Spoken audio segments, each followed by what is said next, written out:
వెంకటేష్ చేతిలో దారుణంగా మోసపోయిన బాలయ్య బాబు. అసలేం జరిగిందంటే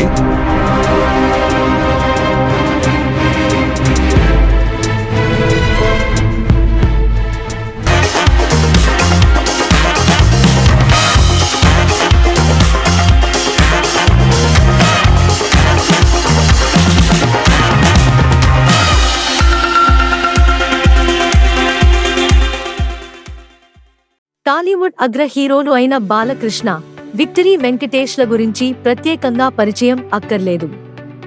ఒకే జనరేషన్ కు చెందిన వీళ్ళిద్దరూ పలుమార్లు బాక్సాఫీస్ దగ్గర పోటీ పడ్డారు.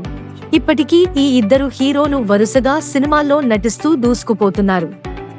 అంతా బాగానే ఉంది, కానీ ఒక సినిమా విషయంలో వెంకటేష్ చేతిలో బాలయ్య దారుణంగా మోసపోయారు.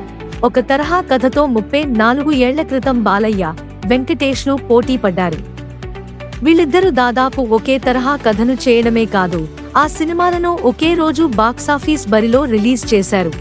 ఈ 2 సినిమాలు విడుదలై 34 ఏళ్లు పూర్తయ్యాయి. ఆ సినిమాలు అశోక చక్రవర్తి, ధ్రువ నక్షత్రం. అశోక చక్రవర్తి సినిమా విషయానికొస్తే, బాలకృష్ణ హీరోగా నటించిన ఈ సినిమా మలయాళంలో మోహన్ లాల్ హీరోగా నటించిన ఆర్యన్ సినిమాకు రీమేక్ గా తెరకెక్కింది. ఈ సినిమాను ఎస్ రవిచంద్ర డైరెక్ట్ చేశారు. ముంబాయి మాఫియా బ్యాక్ డ్రాప్ గా తెరకెక్కిన ఈ సినిమా జూన్ 1989 29న విడుదలైంది. అలాగే వెంకటేష్ హీరోగా నటించిన ధ్రువ నక్షత్రం సినిమా కూడా మాఫియా బ్యాక్ డ్రాప్ లో వై నాగేశ్వరరావు దర్శకత్వంలో తెరకెక్కింది.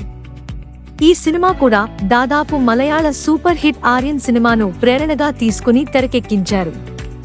ఈ సినిమాను కూడా జూన్ 1989 29న 34 ఏళ్ల క్రితం విడుదలైంది. బాక్సాఫీస్ బరిలో వెంకటేష్ హీరోగా నటించిన ధ్రువ నక్షత్రం సినిమా సూపర్ హిట్ అవ్వగా, బాలకృష్ణ నటించిన అశోక చక్రవర్తి బాక్సాఫీస్ బరిలో యావరేజ్తో సరిపెట్టుకుంది. అలా బాలయ్య బాబు వెంకటేష్ బాక్సాఫీస్ బరిలోకి దిగినప్పుడు వెంకటేష్ మూవీ సక్సెస్ అవ్వగా, బాలయ్య బాబు నటించిన మూవీ పర్వాలేదు అనిపించింది.